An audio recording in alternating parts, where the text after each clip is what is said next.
సింహాసనముపై ఆసీనుడా, దేవదూతలు ఆరాధించు పరిశుద్ధుడా.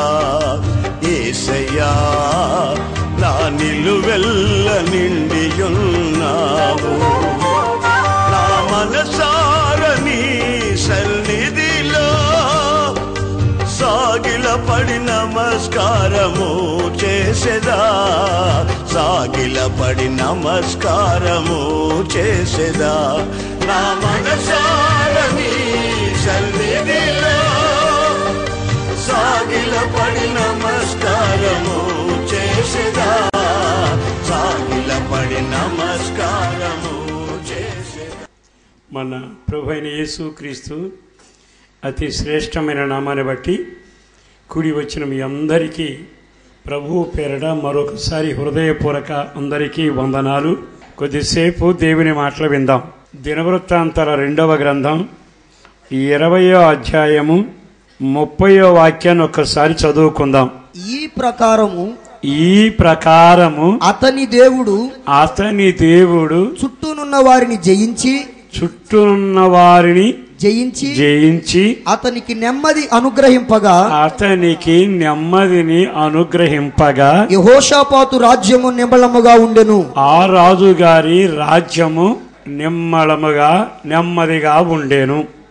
అతని దేవుడు అతనితో కూడా ఉండి జనములను జయించి అతనికి నెమ్మదిని అనుగ్రహించి రాజ్యం నిమ్మళంగా ఉండేట్టుగా అతని దేవుడు అతని కొరకు చేశాను.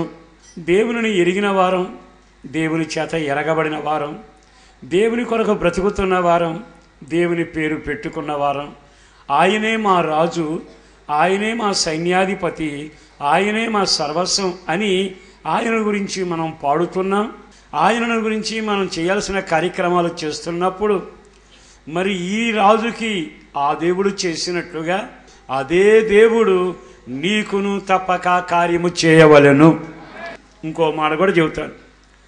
అతని దేవుడట అతని శత్రువులను జయించి అనే మాట చాలా తేటగా రాసిన మాటలు అక్కడ రాయబడుతుంది. దేవుడు అతనికి నెమ్మదినిచ్చాడట, రాజ్యానికి నిమ్మలం ఇచ్చాడట, శత్రువుని జయించి పెట్టాడట. అంటే మనం అర్థం చేసుకోవాల్సిన మొదటి భాగం ఏమిటంటే మనకు కూడా సమస్యలు వస్తాయి. సమస్యలు రాకుండా ఏ కుటుంబం ఉండదు. బంధుత్వంలోనైనా వ్యాపారంలోనైనా కుటుంబ పరంగా ఎప్పుడూ సమస్యలు వస్తాయి. ఒక సేవకుడుగా నేను మీకు చెప్పగలిగిన మాట, మీ సమస్యలన్నిటిలో నా దేవుడే జోక్యము చేసుకొనుగాక. అద్భుతంతో కూడిన ఒక వాగ్దానం ఏమిటంటే నీవు ఆరాధన చేస్తున్న దేవుడు మొండి సమస్యలకైనా ఇంతకాలం నీ ప్రయత్నాలు విఫలమైపోయాయి, ఆ యెహోషాపాతు దేవుడే అతని విషయంలో జోక్యం చేసుకున్నట్టుగా నీ జీవితంలో ఉన్న ప్రతి సమస్య విషయంలో నా దేవుడే తనకు తానుగా వచ్చి నీ విషయంలో జోక్యము చేసుకొని నీకు 3 కార్యాలు చేయునుగాక. మొట్టమొదటిదిగా నీ జీవితంలో జయము మొదలవునుగాక. రెండవదిగా నీకు నెమ్మది కలుగునుగాక. మూడవది నీ రాజ్యం, నీ సేవ, నీ సంఘం, నీ కుటుంబం, నీ వ్యాపారంలో నిమ్మళముగా ఉండే రోజులు వచ్చునుగాక. అది నా దేవుని జోక్యం ద్వారా జరగాలి. ఒక సేవకుడుగా నేను కూడా కోరుకుంటున్నాను. చాలాసార్లు మనకు కూడా అనిపిస్తుంది, ప్రభువా ఈ మొండి సమస్యల నుంచి బయటపడలేకపోతున్నానయ్యా, దయచేసి నీవు జోక్యం చేసుకుని అయ్యా నా సమస్యలను పరిష్కరించవా అని చాలాసార్లు అడుగుతూనే ఉంటాం. మరి దేవుడు జోక్యం చేసుకుంటున్నాడా? ఇది నా బిడ్డ సమస్య, నేనే దీన్ని జోక్యం చేసుకుని నేను పరిష్కరిస్తా అని దేవుడే లేస్తే ఎలా ఉంటుంది? దేవుడే ముందు నడిస్తే ఎలా ఉంటుంది? ఎందుకో ఈ సంవత్సర ప్రారంభంలో నా దేవుడు మొండి సమస్యలన్నిటికీ ఆయన కనికరం ద్వారా నీ సమస్యల పరిష్కారానికి నా దేవుడే, అతగాని దేవుడు అతని విషయంలో జోక్యం చేసుకున్నట్టుగా ఈ రోజు నుంచి నీ సమస్యల పరిష్కారానికి నా దేవుడే జోక్యము కలుగ చేసుకొనుగాక. ఆయన జోక్యం చేసుకుని ఏం చేశాడో పై వాక్యం చదవండి. 29వ వాక్యంలో ఇశ్రాయేలుల శత్రువులతో యెహోవా యుద్ధము చేసినని దేశముల రాజ్యముల వారందరూ వినగా దేవుని భయము వారి మీదకే వచ్చాను, దేవుని భయం వారికి కలిగాను. అంటే దేవుడు కానీ నీ మొండి సమస్యను బుధాన వేసుకుని నేను తప్పనిసరిగా ఈ కార్యాన్ని పరిష్కరిస్తా అనేటట్టుగా జోక్యం చేసుకున్నాడు అనుకోండి, అది ఎంత సునాయాసంగా జరగడమే కాక దేశ ప్రజలకట దేవుని భయము, దేవుని హస్త ప్రభావము, దేవుని శక్తి కొట్టొచ్చినట్టుగా కనబడి వాళ్ళు కూడా దేవునికి భయపడటం జరుగుతుందట. అంటే దేవుడు జోక్యం చేసుకోవడం ద్వారా దేవునికి మహిమ మాత్రమే కాదు, నీకు నెమ్మది మాత్రమే కాదు, భూజనులందరికీ దేవుని భయము కలుగునుగాక. అందుకు రోషం కలిగిన దేవుడు నీ విషయంలో పూనుకొనుగాక, నీ సమస్య పరిష్కారానికి పూనుకొనుగాక, నీ కుటుంబాన్ని కట్టడానికి పూనుకొనుగాక, అస్తవ్యస్తమైన నీ బ్రతుకును మరలా సరిచేసి రూపుదిద్ది కుమ్మరివాని చేతిలో మంటికి కొత్త రూపం వచ్చినట్టుగా నా దేవుడే నీ సమస్యలను తన చేత్తో పూనుకొని బలమైన కార్యాలు చేసి ఒక అద్భుతం చేసేటట్టుగా నీవి ఈరోజు ఆయన వైపు తిరిగి, అయ్యా నా సమస్యల విషయంలో ఒక్క క్షణం నీవు ఈ కార్యాన్ని చేయి ప్రభు అని అప్పగించగలిగితే ఆ కార్యాన్ని ఆయనే భుజాన వేసుకుని జోక్యం చేసుకొని తప్పక ఈ సంవత్సరపు నీ మార్గాన్ని సరళం చేయునుగాక. తప్పక జరగబోతుంది. జీవం కలిగిన దేవుడే, మహిమ కలిగిన దేవుడే, మహత్కార్యములు చేయగలిగిన దేవుడే, లెక్కించలేని అద్భుతాలు జరిగించగలిగిన దేవుడే నీ విషయంలో జోక్యం చేసుకుంటే అది ఎంత ఆశీర్వాదకరంగా ఉంటుంది. శత్రువుల విషయంలో, నీ సమస్యల విషయంలో నా దేవుడు జోక్యం చేసుకుంటే భూలోకంలోని ఏమో ప్రజలకు భయం కలుగుతుందట, నీకా నెమ్మది కలుగుతుందట, దేవునికేమో మహిమ కలుగుతుంది. మీరు చాలాసార్లు చదివారు కదా నిర్గమాకాండలో ఒక చరిత్ర. ఇశ్రాయేలు వెళుతుండగా ఎర్ర సముద్రంలో తన సేనతో దేవుడు నడుస్తున్నప్పుడు శత్రువులట కాదలని రాతి వలె నిలబడ్డారట. చదవండి ఆ మాట. నిర్గమాకాండం 15వ అధ్యాయంలో 16వ వాక్యం చదువుతున్నారండి. నీవు సంపాదించిన ఈ ప్రజలు అద్దరికి చేరు వరకు నీ బాహుబలము చేత పగవారు రాతి వలె కదలకుందురు. పగవారు కదలని రాతి వలె ఆయన చేశాడట. అది ఎంతటి ఆశ్చర్యమైన కార్యం అండి. అంటే దేవుడు కానీ జోక్యం చేసుకుంటే వెంటనే నీ పగవారు కదలని రాళ్ళలాగా నీ ఎదురు కనబడతారు. తల ఊపుతున్న సముద్రం తెల్లవారేటప్పటికీ పాయలైపోతుంది. దేవుడే జోక్యం చేసుకుంటే ప్రపంచంలో ఎవరికి కరువు వచ్చినా నీ కరువు రాకుండా పూరేళ్ళనైనా మన్నానైనా అద్భుతంగా జరిగించి సమకూర్చి నీకు ఇవ్వగలిగిన వాడు. నవ్వెరగక కుమిలిపోయి కన్నీళ్ల చేత నానబెట్టబడి తరమబడిన సమస్యల చేత కొనసాగిన నీ జీవితంలో తిరిగి నా దేవుడు పూనుకొనడం ద్వారా అద్భుతాలు మొదలగునుగాక. మరి ఈ మాటలు విన్నాక దేవా దయచేసి నీవు నా కార్యాల్లో జోక్యం చేసుకోయ్యా, నా పనికి నీవే భుజాన వేసుకుని పూనుకొని ఈ పని చేసి పెట్టయ్యా అని అడగాలని ఆశ ఇంచుమించు మీ అందరికీ ఉంది. సరే ఈ మాట విన్నాం కదా, మరి అతని కార్యాలు చేశాడు అంటున్నాం. అతడేమన్నా దశంభాగాలు ఎక్కువ ఇచ్చాడా, లేకపోతే దానాలు చేశాడా? అతనిలో ఏ మంచితనం ఉంది? బాగా ఆలకించండి. అతనిలో ఉన్న కొన్ని లక్షణాలు ఈరోజు మీతో చెబుతాను. ఒక క్షణం దినవృత్తాంతాల గ్రంథంలోకి వెళితే 19వ అధ్యాయంలోని 3వ వాక్యాన్ని ప్రారంభిద్దాం.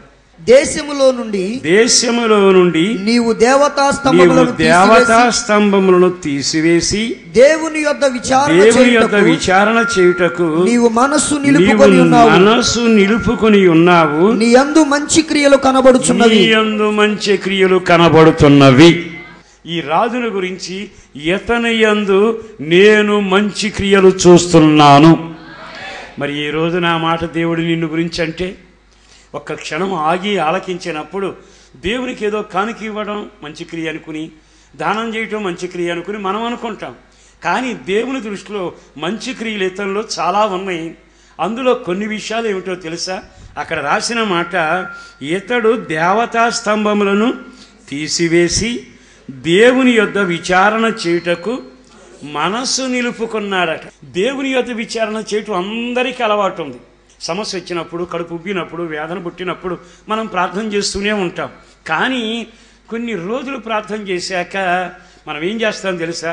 దేవుడు నా ప్రార్థన వింటల్లా అని కొన్నిసార్లు మనమే అనుకుని నెమ్మదిగా దేవుని మీద నిలిపిన మనస్సు చపలత్వానికి గురైపోయి నెమ్మదిగా మనస్సు నిలుపుకోవడం అది చెయ్యక పక్కదారిని పట్టడానికి బయలుదేరుతూ ఉంటాం.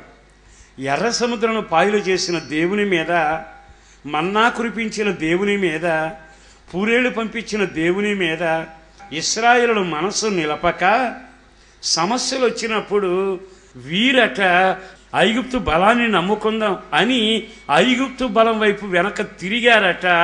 వాళ్ళకు సిగ్గు కలిగాను అనే మాట రాయబడింది. మనం ఒక్కసారి యోబు దగ్గరికి వెళతాం. ఈ యోబును పలకరిస్తే యోబు అన్న మాట ఏమిటో తెలుసా? ఇదిగో నా శరీరం క్షీణించిపోయినను నా విమోచకుడు సజీవుడని నేను ఎరుగుదును, నేను ఆయన కొరకే కనిపెడతాను, ఇదే కన్నులతో ఆయనను చూస్తాను.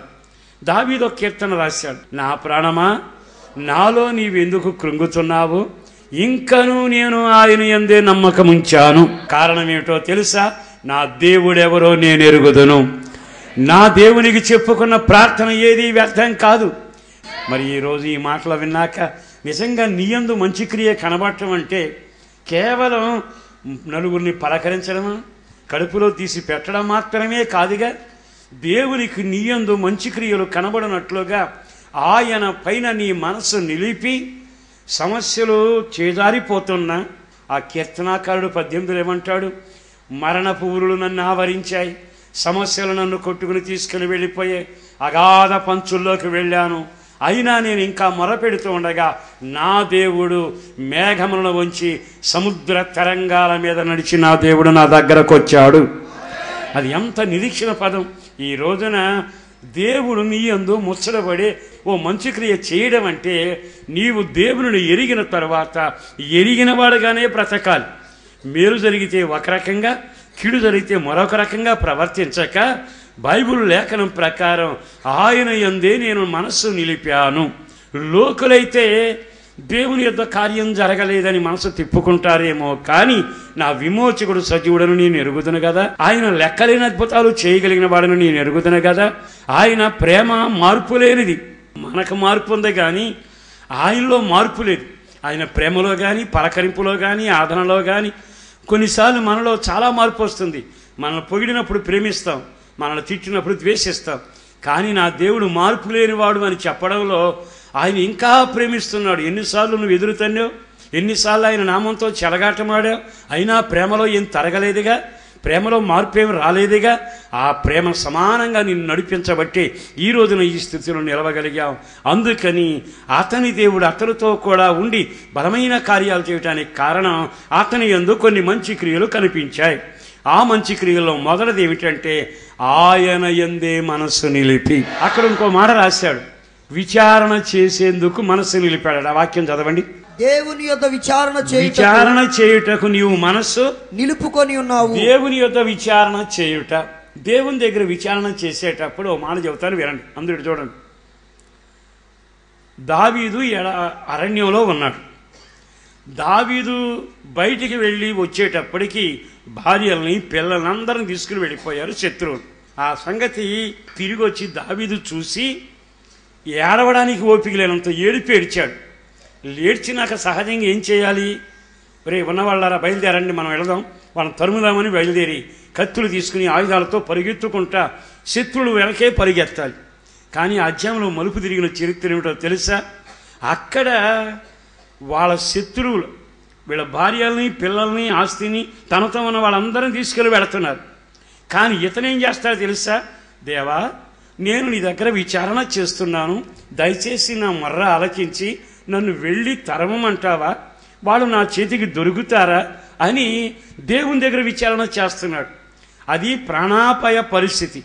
ఓ రకంగా చెప్పాలంటే వాళ్ళ చెరపొచ్చు, చంపొచ్చు, ఏమైనా చెయ్యొచ్చు. కానీ చంపుతారా చెరుపుతారా ఏం జరుగుతుందో అనే ప్రమాద పంచుల్లో కూడా ఇతడు చేస్తున్న పని ఏమిటంటే నేను దేవుని యొద్ద విచారణ చేయకుండా ఒక్కడుగు కూడా ముందుకు వేయలేను. బాగా ఆలకించండి. దేవుని యొద్ద విచారణ చేయటం అనేది ఎంత ఆశ్చర్యకరమో మనం గమనించాలి. మనం దేవుని యొద్ద విచారణ చేసేదానికంటేమో కొంప మునిగిపోయింది అనుకున్నట్టుగా పరుగులు తీసుకుని వెళ్తామా? మనం కాపాడలేం, మనం ఆదరించలేం, మనం మార్చలేం, మనం ఏమీ చేయలేం. కానీ ఇతనికి తెలుసు, నా దేవుని యందే మనసు నిలుపుతాను. కారణం, నేను పరిగెత్తి వాళ్ళని కలిసే లోపే ఏమైనా జరగవచ్చు, కానీ ఇక్కడుండి నా దేవుని పాదాలు పట్టుకుంటే అద్భుతాలు జరిగించేవాడు నాకంటే వేగంగా తన హస్తాన్ని అక్కడికి పంపుతాడు. మనం దేవుని దగ్గర విచారణ చేయడానికి వస్తున్నాం, దేవుని దగ్గర చెప్పుకోవడానికి వస్తున్నాం. దేవుని సందులో ఇంతగా మనం దేవునికి అప్పగించుకోవడం గల కారణం ఏమిటంటే, ఆయన యొద్ద విచారణ చేయుట యందు మనము మనస్సు నిలిపాము గనక దేవుడు మన పక్షాన కార్యము చేయబోతున్నాడు. ఏ సమస్య అయినా రాని ముందు నీ దగ్గరలో ఉన్న మందిరానికి వెళ్ళు. ఆ మందిరంలో నీ మోకరిలు, చేతులెత్తి ఆకాశం వైపు దండం పెట్టు. గదిలోనికి వెళ్ళు, తలుపులు వేసుకుని ఆకాశం వైపు చేతులెత్తి నువ్వు ప్రార్థన చేయటం మొదలు పెడితే విచారణ చేయుట యందు మనసు నిలిపి, బాగా ఆలకించండి, సంపాదించేందుకు మనసు నిలిపిన వాళ్ళు ఉన్నారు. ఒకరి కుటుంబాన్ని చెలగాటంలోతో చెరిపే మనసు నిలిపిన వాళ్ళు ఉన్నారు. కానీ ఇక్కడున్న రాజు ఎవరో తెలుసా? యెహోవా యందే నేను విచారణ చేస్తాను, అందుకొరకే నా మనసు నిలుపుతానని నిలబెట్టుకున్న వ్యక్తి ఆ విధంగా ప్రార్థన చేస్తూ ఉంటే ఆకాశమందున్న దేవుడు ఒక దైవజనుల ద్వారా అతని గురించి చెప్పించిన మాట, నీ యందు మంచి క్రియలు కనబడుతున్నవి కనుక నేనే అతని విషయంలో జోక్యం చేసుకొని అతనికి నెమ్మదినిచ్చి ఇతని రాజ్యాన్ని నిమ్మలంగా ఉంచుతా.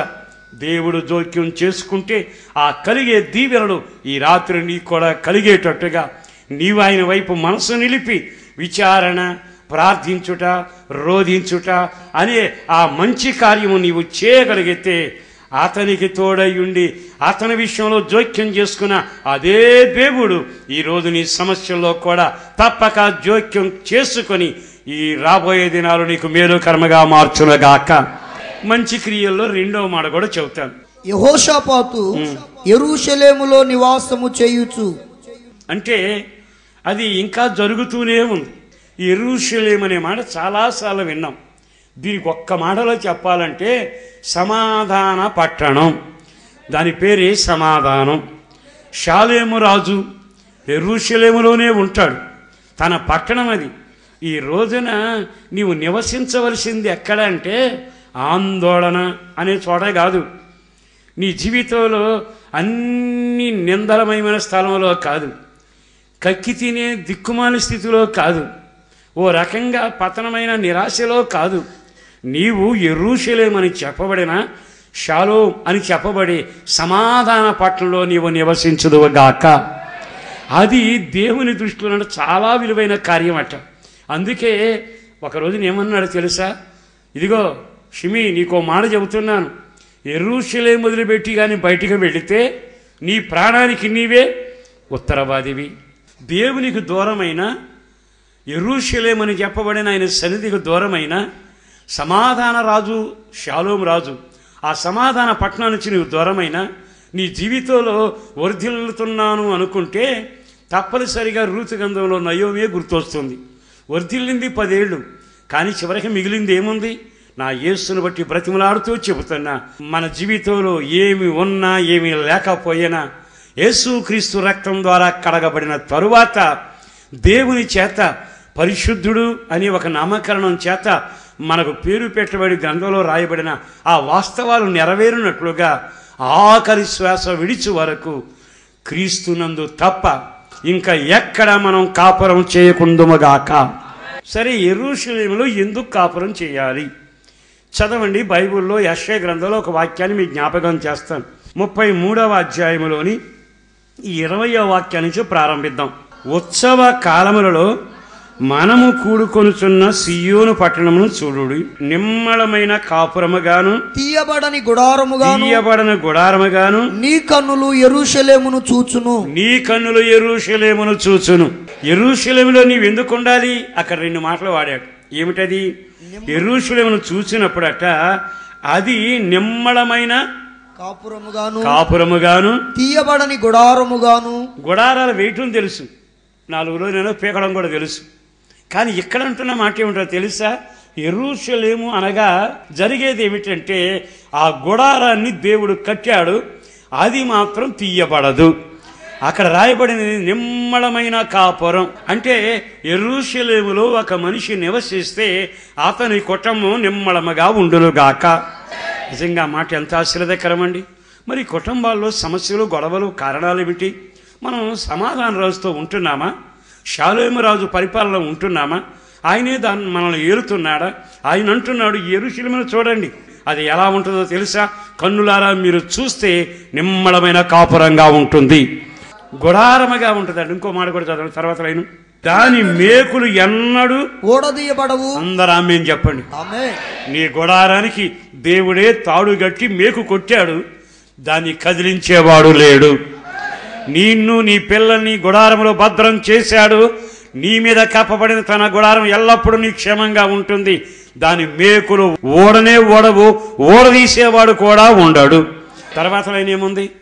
దాని త్రాళ్లలో ఒక్కటి అయినను తెగదు. ఆయన కట్టిన తాడు తెగకుండా ఉండునుగాక. క్షేమము అని తాడు కట్టాడా? నెమ్మది అనే తాడు కట్టాడా? కృప అనే తాడు కట్టాడా? ఆయన కట్టిన తాడు తెగదు. దేవుడే తన పని చేత స్థిరపరుస్తూ వచ్చాడు. అతనికి విరోధంగా ఎవ్వరు లేచినా యెషయా ప్రవచనం ఏమో తెలుసా? నీకు విరోధంగా రూపించబడిన ఏ ఆయుధము వర్ధిల్లదు. నిశ్చయముగా మన జీవితంలో ఆయన మనయందు మంచి క్రియలు చూడగలగాలి అనుకుంటే కేవలం దాన ధర్మాలు మాత్రమే కాదు, కానీ మన కాపురం ఇదిగో దేవుని చేత కట్టబడినట్లుగా పునాదులు గల పట్టణంలో మనం స్థిరమైన నివాసం ఏర్పాటు చేసుకున్నట్టుగా మన జీవితాన్ని ఆయనే కట్టునుగాక. ఈ రోజు నా యేసును బట్టి బ్రతిమలాడుతూ చెబుతున్న, సమాధాన పట్టణంలో మీరు భద్రపరచబడుదురుగాక. సమాధానపతి మీకు దేవుడై ఉండునుగాక. మరొక మాట నేను చెబుతాను, బాగా వినండి. ఇప్పుడు 21 మొదలు పెట్టండి. అచ్చట యెహోవా ప్రభావము గలవాడై, అక్కడ యెహోవా ప్రభావం కలిగిన వాడై మన పక్షమున నుండును. ఎక్కడ నివసిస్తే? యెరూషలేములో సమాధాన జీవితంలో, కడగబడిన జీవితంలో మనం నిలిచి ఉంటే ఆ పట్టణాన్ని మీరు చూడండి. ఒకటేమో కాపురం అని పెట్టాడు, రెండవదేమో తాడు దిగదన్నాడు, మూడవది మేకు ఓడదన్నాడు, అక్కడ నీడ ఉంటుందన్నాడు. ఇన్ని అన్నాక 21లో మాట అన్నాడు, ఏమని? అచ్చట యెహోవా అచ్చట యెహోవా ప్రభావం కలిగిన వాడై మన పక్షమున ఉండును. మనం యెరూషలేములో లేమనుకోండి, సమాధాన జీవితంలో లేమనుకోండి, పరిశుద్ధతలో లేమనుకోండి, ఆయన సన్నిధిలో లేమనుకోండి, అక్కడ దేవుడు మన పక్షమున ఉంటాడు అని అనగలమా? ఈ వాక్యం చదువుతున్నప్పుడు అక్కడ యెహోవా మన పక్షమున అనామకుడిగా కాదట, ఎలా ఉంటాడు? ప్రభావం కలిగిన వాడిగా ఉంటాడట. నా యేసును బట్టి బ్రతిమలాడుతూ దండం పెట్టి చెబుతున్నాను, ఇకనైనా నీ యందు నా దేవునికి మంచి క్రియలు కనబడును గాక. మూడో మాట కూడా చెబుతాను, తర్వాత వాక్యం చదవండి. యెహోషాపాతు యెరూషలేములో నివాసము చేయుచు బెయేర్షెబా నుండి ఎఫ్రాయిము మన్యము వరకు సంచరించు. జనుల మధ్యను సంచరించుచు. ఇప్పుడు సంచారం అనే పదం దగ్గర ఆగాలి. లోకపు మాట కాదు నేను చెప్పేది. ఆత్మీయ జీవితంలో మన సంచారం ఎలా ఉంది? మనం ఎక్కడ సంచరిస్తున్నాం? ఒక తెలివిలేని పనికిమాలిన వాడు సంధ్య చీకటిలో సంచరించానని రాయబడుతుంది. మరొక మార్గాన్ని కొంచెం ముందుకు వెళ్ళి చూస్తే అక్కడ అపహాసకులు వెళ్ళే మార్గంలో సంచరిస్తున్నాడట. కానీ మనం సంచరించాల్సింది ఎక్కడ? అతను ఎక్కడ సంచరించాడట? చదవండి. బెయేర్షెబా నుండి ఎఫ్రాయిము మన్యం వరకు. దేవుడు కొలమానం ప్రకారం కొన్ని ఎచ్చరికలు మనకు బోర్డులు పెట్టాడు. మనం మన ఇష్టానుసారంగా నడిచి వెళ్ళటానికి అనామకులుగా మనల్ని సృష్టించాల. ఒక ప్రణాళిక ప్రకారం దేవుడు మనల్ని నిర్ణయించాడు. ఆయన మార్గంలోనే మనం నడిచి వెళ్ళుదుముగాక. ఈ మాటలు ఒక్కసారి ఆగి ఆలకిస్తే అతని యందు మంచి క్రియలు కనబడ్డాయట. ఇతను సంచారం ఏమిటో క్లుప్తంగా చెబుతాను. ఎక్కడి నుంచి బయలుదేరాడయ్య అంటే, యెహోషాపాతు బెయేర్షెబా నుండి. బెయేర్షెబా అంటే అర్థం ఏమిటి?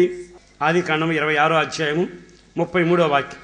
దానికి షేబా అని పేరు పెట్టాను, నేటి వరకును ఆ ఊరి పేరు. ఆ కింద 1 అనే దగ్గర ఏముంది? ప్రమాణము. బెయేర్షెబా అనగానే ఇక్కడ మనకు అర్థమయ్యేది ప్రమాణము. అంటే మనం ఎక్కడ బయలుదేరాలి? ప్రమాణం దగ్గర నుంచి మనం బయలుదేరుదుముగాక. దేవునితో నీవు చేసుకున్న తీర్మానం దగ్గర నుంచి బయలుదేరుదువుగాక. నువ్వు బయలుదేరవలసిన స్థలం అది. ఎక్కడి నుంచి? నువ్వు నీళ్ళలో ప్రమాణం చేసావా? దేవుని సన్నిధిలో మోకరించి ప్రార్థన చేసి ప్రమాణం చేసావా? తీర్మానం చేసావా?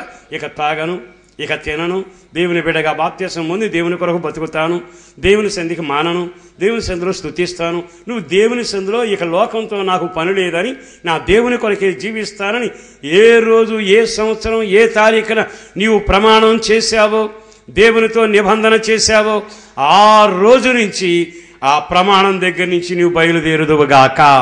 మరి అక్కడి నుంచి బయలుదేరవలసిన ఎఫ్రాయిం వరకు వెళ్ళామా? ఈ దారిలో ఎన్నిసార్లు పడ్డాం, ఎన్నిసార్లు వెనకబడ్డాం, చల్లబడ్డాం, బోర్లబడ్డాం. ఎన్ని భయంకరమైన పరిస్థితి. ఈ రోజున నీవు సంచరించవలసిన మార్గం గుర్తుపెడితే నా దేవుడు నీ యందు మంచి క్రియలు చూస్తాడు. ఆ ప్రకారం అతనికి తోడై ఉన్న దేవుడు నీకును తోడై ఉండునగాక. నీ విషయంలో జోక్యం కలుగ చేసుకొనుగాక. ఒక అద్భుతమైన కార్యం నీకు జరిగించునుగాక. చివరికి ఒక్క మాట చదివి ప్రార్థన చేద్దాం. తర్వాత వాక్యం ఏమిటి? ప్రజలు ఏం చేశారో చదవండి. ఆ వాక్యంలో వారి పితరుల దేవుడైన యెహోవా వైపునకు వారిని మళ్ళించెను. తన పితరుల దేవుడైన యెహోవా వైపు అంటే తన పితరుల దేవుడైన యెహోవా అని మాటలు అర్థం ఏంటి తెలుసా? ఇశ్రాయేలు జాతి ప్రయాణంలో కొత్త దేవుడు చాలామంది పుట్టారు. రకరకాల దేవుళ్ళు ఊరేగారు. ఆకాశం ఒక దేవత అయిపోతే, ఆకాశ నక్షత్రాలకు బలిపీఠం కడితే, అప్పుడప్పుడు దూపం వేసి పిండి వంటలు పెడితే ఎన్ని రకాల దేవుళ్ళు, బయలుదేవత వచ్చింది, రకరకాలు వచ్చాయి. కానీ ఇతను ఏమంటాడు తెలుసా? జీవం కలిగిన దేవుడు, నమ్మదగిన దేవుడు, సృష్టికర్త అయిన దేవుడు, తన ప్రాణం ద్వారా మమ్మల్ని స్వాస్థ్యమని మార్చుకున్న మా పితరుల దేవుడు మాత్రమే మనకు దేవుడై ఉన్నాడు గనక ఆ జీవం కలిగిన దేవుని వైపే మళ్ళాలి. ఈరోజు ఈ మాటలు విన్న తర్వాత అయినా నీ వ్యక్తిగత జీవిత అనుభవాల్లో ఇంతవరకు నీవు మనుషుల వైపు అటు ఇటు పరుగులు తీసి నీ పైన సాగిపోయి ఉండవచ్చు. కానీ ఇకనైనా నీవు ఎవరినైనా తిప్పగలిగితే జీవం కలిగిన యేసు వైపు మాత్రమే. ఆయన నా పితరుల దేవుడు, ఆయన మంటల్లో మాట్లాడిన వాడు, మేఘంలో దిగి వచ్చిన వాడు, కరుణాపీఠంలో స్వరం వినిపించిన వాడు. ఆ మాట్లాడే దేవుని వైపే ప్రజలందరినీ మళ్ళించుదుముగాక. ఈ రోజైనా ఆగి ఆలకిస్తే చాలాసార్లు మనుషులందరినీ మన వైపు మళ్ళించుకోవాలని ప్రయాసపడితే పౌలు ఉత్తరం రాశాడు, మమ్మల్ని మేము కనపరుచుకోవడం లేదు, మా దేవుని మాత్రమే కనపడేట్టుగా చేస్తున్నాం. చాలా జాగ్రత్త. ఈ రోజున మన ఆత్మీయత, మన భక్తిలో మనం ఎవరిని చూపించాలంటే జీవాధిపతి యేసును మాత్రమే చూపించాలి. ఎన్నోసార్లు ఈ వాక్యాన్ని విన్నాం. ఎందుకో పరిశుద్ధాత్మ దేవుడు మరలా మాట్లాడుతుండగా ఈ మాటల ద్వారా ఆయన ఒక ప్రత్యేకమైన కదిలింపు, గద్దింపు కలిగిన వాళ్ళమై, ప్రభువా ఈ రోజున నేను ఒక పక్కన అపజయంలో ఉన్నాను, ఒక పక్కన శత్రులతో ఉన్నాను, ఒక పక్కన నెమ్మది లేకుండా ఉన్నాను, ఒక పక్కన నిమ్మడమైన కాపురంగా లేకుండా అయిపోయింది. నా జీవితంలో ఎన్నో సమస్యల్లో ఒక సంవత్సరం దాటి మరొక సంవత్సరంలో అడుగు పెట్టాను. ఈ సంవత్సరమైన యెహోషాపాతు దేవుడు అతనికి తోడై ఉన్నట్టుగా నా విషయంలో కూడా నీవు జోక్యం చేసుకోవా అని ఈ రోజున దేవునికి ఇష్టకరమైన మంచి క్రియలు నీవు చేసేవాడిగా ఆయన వైపు తిరిగి దండం పెట్టుకుని అయ్యా నన్ను కనికరించయ్యాని కానీ మీరు అడగగలిగితే ఒక్క క్షణం ప్రభువా నీవు జోక్యం చేసుకోవా అని దేవునికి అప్పగించుకునేట్టుగా ప్రార్థన చేద్దామా? మోకరించండి.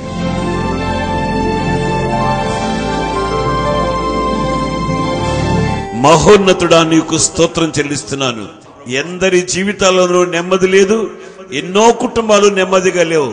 నెమ్మది కలిగేటట్లుగా, కుటుంబ వ్యవస్థ నెమ్మదిగా ఉండేటట్లుగా, మీ బిడ్డల జీవితాలు నెమ్మదిగా మలుచుకునేటట్లుగా, నిలబడేటట్లుగా ఒక అద్భుతమైనటువంటి సందేశాన్ని మా కొరకు మాతో మాట్లాడిన దేవా నీకు స్తోత్రం. చేతులెత్తిన మీ బిడ్డలకు జయాన్ని కలుగు చేయి, నెమ్మదిని దయచేయి, ఆశీర్వదించు, ప్రమాణాన్ని స్థిరపరచు, ఘనమైన మీ నామానికి మహిమ తెచ్చుకోమని నజరేయుడైన యేసు నామములో ప్రార్థన చేసి వేడుకొనుచున్నాము తండ్రి. ఆమేన్. మీ ప్రార్థనావసతుల కొరకు మమ్ములను సంప్రదించవలసిన మా చిరునామా పాస్టర్ దేవదాస్ గారు, వస్తున్నా మందిర్, న్యూస్వీడ్ రోడ్డు, హనుమాన్ జంక్షన్, కృష్ణా జిల్లా, ఆంధ్రప్రదేశ్. మా ఫోన్ నెంబర్లు 08656242751, మరి ఒక నెంబర్ 9440772772.